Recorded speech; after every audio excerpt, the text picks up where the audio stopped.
In today's video, I'm going to show you exactly how to rank on the first page of Google, step by step. In fact, I use this exact formula to rank on the first page of Google for competitive keywords like link building tools, backlinks, and SEO checklist. I'm Brian Dean, the founder of Backlinko, the place where marketers turn for higher rankings and more traffic. And if you want to rank #1 in Google, you'll love the actionable steps in this video. Keep watching. I have a confession to make. I used to hate SEO. That's mostly because my first website wouldn't rank no matter what I did. It was super frustrating. I hate you, SEO! And to make matters worse, I was following all the advice that I read from so-called SEO experts. Create great content.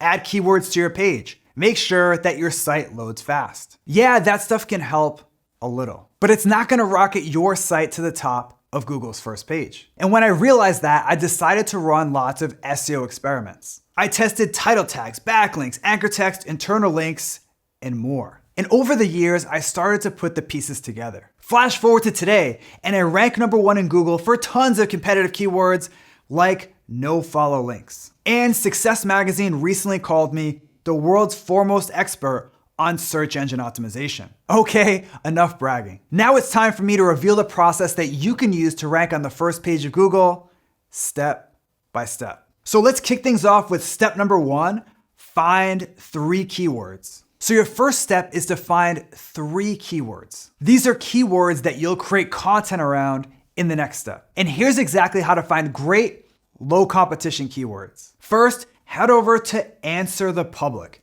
This free tool finds questions that people ask on forums, blogs, and on social media, and it turns those questions into awesome keywords. The best part? The keywords that you get from Answer the Public are usually long tail keywords. In case you haven't heard of them before, long tail keywords are just keywords that are long and very specific. For example, a keyword like keto diet is a short tail keyword, but keto diet breakfast recipes is a long tail keyword. Even though not a lot of people tend to search for long tail keywords, they're also not super competitive, which makes them perfect keywords to go after if you're just starting out. Another great way to find keywords is, believe it or not, Reddit. Just head over to a subreddit where your target audience hangs out and take a look at the topics that people are talking about. You can even pop these topics into Answer the Public to find long tail versions of these topics. Finally, head over to explodingtopics.com. This is another free tool that bubbles up trending topics in industries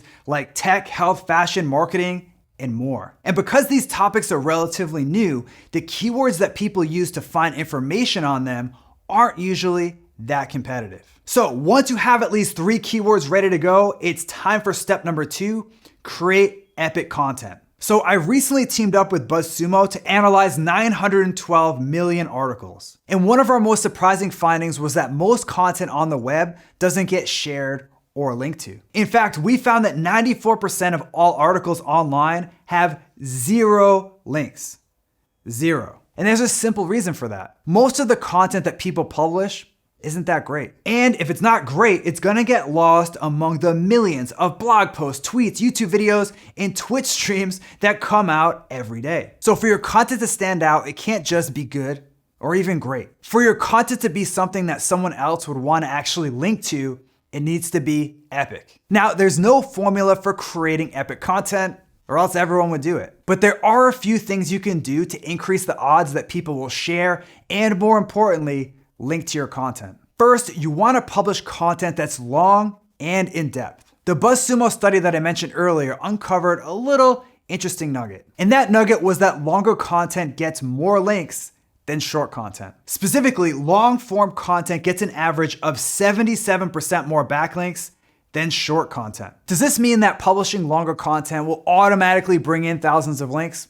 Of course not. But publishing in-depth content that does cover an entire topic in depth can increase the odds that people link to you. For example, this post for my blog is 4,700 words long. And because this post has everything there is to know about link building in one place, over 1,000 different sites have linked to it. Next, you want to add a hook to your content. A hook is something that would make a blogger or journalist want to link to your content. Your hook can be a stat, a case study example, a unique strategy, a rare interview, a tool or widget, or even a visualization. Basically, anything that makes someone else say, wow, I need to link to this can work. For example, a few years ago, I published this case study of how I increased my blog's conversion rate. The hook in this case was a specific case study that people could reference. I also wrote about a unique strategy in that case study called the content upgrade, which was another hook. And because my page wasn't just high quality content, but included several hooks,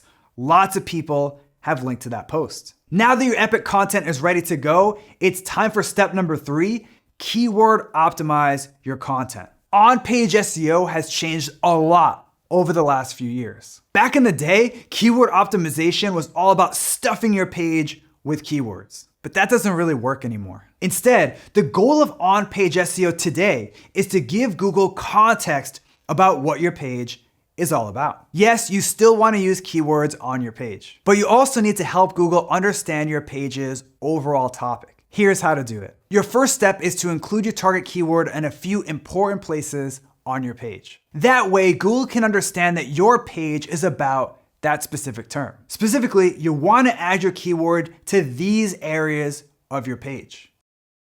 Next, it's time to give Google more context about your page. And the best way to do that? LSI keywords. LSI keywords are words and phrases that are closely related to your target keyword. Put another way, they're terms that tend to show up next to your keyword around the web. For example, if your target keyword was fresh prints, LSI keywords would be terms like this. And when Google sees these LSI keywords on your page, it makes them say, we're confident that this page is actually about that topic. You can find these LSI keywords by searching for your keyword and then scrolling to the bottom of the search results. The bold suggested keywords here usually make great LSI keywords. Then sprinkle in a few of these LSI keywords on your page and you're good to go. With that, let's dive right into step number 4, optimize your content for users. Back in the day, Google would rank pages based almost 100% on who had the most backlinks. Yes, backlinks are still important. And I'll show you exactly how to build backlinks in the next step. But to rank in Google today, backlinks aren't enough. Your content also needs to be optimized for users. That's because Google pays very close attention to how people interact with your site in the search results. And if they notice that people are clicking on your site and then quickly heading back to Google, they'll downrank you. Boring. Next. But if they see users sticking on your page, that's a sign that you're giving Google searchers what they want.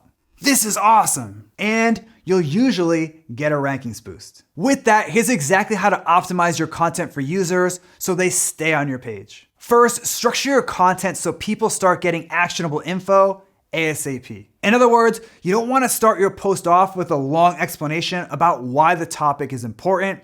That's only going to make people bounce. Instead, use a short intro, then get right into the steps, tips, recipes, workout plans, or whatever you're going to cover in your post. For example, in this post from my blog, I don't get into a long backstory about why SEO is important. Instead, I have a brief 5-line intro, then it's time for the first strategy. Next, make sure that your content's design is on point. Studies show that people largely judge your site based on design first and content second. So if your site looks like this, you can expect a really high bounce rate. Now that doesn't mean that your site needs to win any design awards or look fancy. In fact, in my experience, a simple design tends to work best. For example, if you look at this post, there's nothing remotely fancy about it, but it does have a clean design that makes it easy to read and skim. Which leads us to our last step, step number 5, build backlinks. Are backlinks still important for SEO? Yeah. In fact, Proficient Digital has been tracking the importance of backlinks over the last 3 years. And they found that links are basically just as important today as they were since they first started tracking them. And if you followed the steps so far by creating epic content, optimizing it for users, and adding hooks, you already have a strong foundation for building backlinks. It's just a matter of getting your content out there to actually build those links. And the best way to do that? Broken link building. In fact, I used broken link building to get this link from a super authoritative website. Here's how it works. First, find a broken link on a page that you want to get a link from. I personally use the helpful Check My Links extension for Google Chrome, which is free. It automatically crawls all of the links on a page and IDs broken links. Next, you want to find a post on your site that will make a good replacement for the dead link. For example, I recently found a broken link on this page, and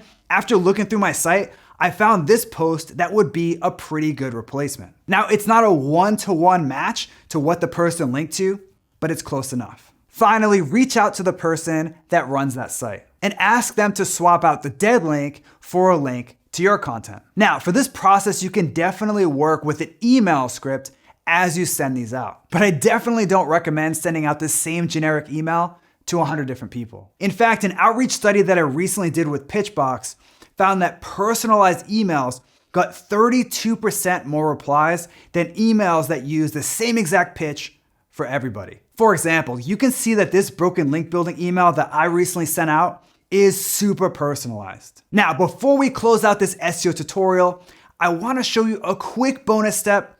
Use unique images. Can using stock photos on your site hurt your Google rankings? As it turns out, they might. The folks at Reboot Online recently ran an interesting experiment. They created 10 brand new websites, all optimized around a keyword that they made up. For the experiments, on 5 of the sites, they used 5 stock photos that were already used on a bunch of other websites. And for the other 5, they actually took their own images. That way, they were 100% unique. So what did they find? They discovered that the 5 websites that had unique images, which are the green lines in this chart you see here, outranked the sites that didn't use unique images, which are the red lines from the chart. So what's the bottom line? Whenever you can, try to use unique images in your content. These can be pictures that you take with your phone, or illustrations that you make in Photoshop, or screenshots that you take yourself. As this study showed, unique images seem to have a direct impact